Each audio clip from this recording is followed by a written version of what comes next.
Hello বন্ধুরা, এখন good morning বলা যাবে না, কারণ এখন গুড ইভিনিং। এখন বাজছে হচ্ছে জানি না গো কটা বাজছে, কিন্তু অন্ধকার হয়ে গেছে, মানে সন্ধ্যাবেলা আর কি। তো এখন আমি তোমাদের সামনে আসলাম বা ক্যামেরাটা অন করতে পারলাম, কারণ ছেলে ভীষণ অসুস্থ। আমি আছি হচ্ছে কৃষ্ণনগরে ভর্তি ছেলেকে নিয়ে। ছেলে অসুস্থ, তোমরা সকলেই জানো।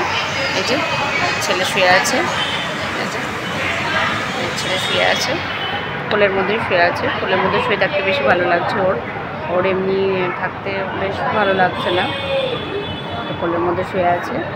ছেলে আজকে অনেকটাই ভালো আছে, আজকে বলতে বিকেলের পর থেকে একটু ভালো লাগলো। আর কালকে ছুটি, আর ছেলে বলছে কালকে ছুটি। একটা খুশির খবর হচ্ছে কালকে ছুটি, কারণ সন্ধ্যাবেলায় বিকেলে ডাক্তার এসে দেখে অনেকটাই বেটার লাগছে, সেই কারণে কালকে নাকি ছুটি দেবে।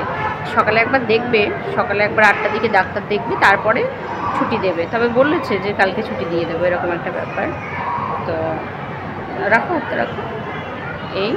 আর কালকে ছুটি দিলে তো কালকে বাড়ি গিয়ে ছেলেকে তো একটু ভালো করে করতে হবে, সেবা শুশ্রূষা করলে হয়তো ঠিক হয়ে যাবে, অনেকটাই ভালো আছে। আর হচ্ছে স্কুল, প্রাইভেট টিউশন, ড্রয়িং এগুলো টোটালি বারণ, কারণ ছেলে প্রচণ্ড দুর্বল। কারণ পরশু দিন থেকে এখনও পর্যন্ত কিছু খাবারও খায়নি। আর ডাক্তারেও বলেছে শুকনো মুড়ি আর হচ্ছে মেরি বিস্কুট, এছাড়া কিছু নয়। এবার এমনিতেই তো শরীর খারাপ, তার মধ্যে এই মুখে তো আর ওই শুকনো মুড়ি আর মেরি বিস্কুটটা ভালো লাগবে না, তো সেই কারণে ঠিকঠাক করে কিছুই খাচ্ছে না। একটুখানি হয়তো স্যালাইন, জল, কোনো টাইম হয়তো আধখানা বিস্কুট, এরকম, তাছাড়া কিছু নয়। শুয়ে শুয়ে করছে। আর আমি আছি, বাবু আছে, আর আমার মা আছে। আর কালকে ছিল রাত্রে শাশুড়ি মা। দিদিকে একটু দেখিয়ে দাও। দিদিকে একটু দেখিয়ে দেবো।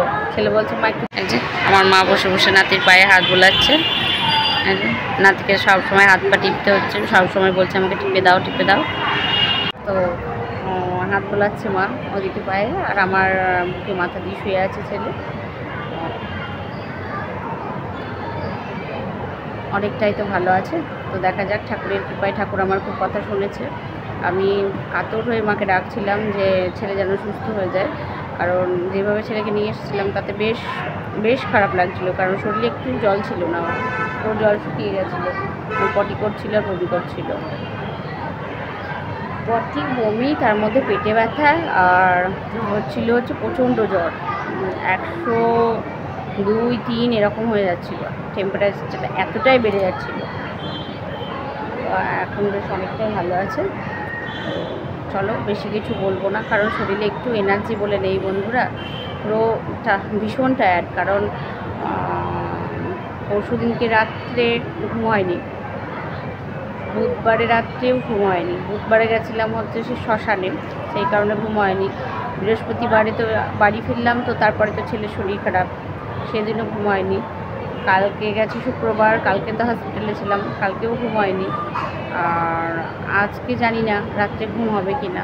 তো পরপর 3 দিন ঘুম নেই, তো শরীরের কী অবস্থা বুঝতেই পারছো তোমরা। জানি না আজকে কী হবে, আজকে বাবু ঘুমাবে কি না। বাবু যদি আজকে ঘুমায় তাহলে অবশ্যই ঘুমোবো, একটুখানি ঘুমোবো, দেখি কী করে। বাবুর উপর নির্ভর। বাবু আজকে দিন একটু ঘুমিয়েছে। তাহলে বাড়ি গিয়ে 3 দিন ঘুমিয়ে নেবে, 3 দিন উঠবে না, ঠিক আছে? আচ্ছা ঠিক আছে, 3 দিন ঘুমাওনি, বাড়ি গিয়ে 3 দিন ঘুমিয়ে নেবে। উঠবেই না। আচ্ছা, তা তোমাকে কে দেখবে? তোমাকে কে খাওয়াবে, কে স্নান করাবে? ওকে স্নান করাবে, খাওয়াবে, ও নাকি সব নিজে করবে। ওর মাকে 3 দিন রেস্ট দেবে। তো এই হচ্ছে কথা, এই হচ্ছে আপডেট। তো চলো, সকলের আশীর্বাদে ছেলে খুব ভালোই আছে, বেশ ভালো আছে, খুব বলা ভুল হবে, বেশ ভালো আছে। তো চলো, আজকেকার মতো আসছি। আর সবাই ভালো থেকো, সুস্থ থেকো, আর একটু ঠাকুরের কাছে প্রে করো যেন আমি ছেলেকে নিয়ে সত্যি কাল সকালে বাড়ি ফিরতে পারি। এই হচ্ছে। আর চলো, আজকেকার মতো টাটা।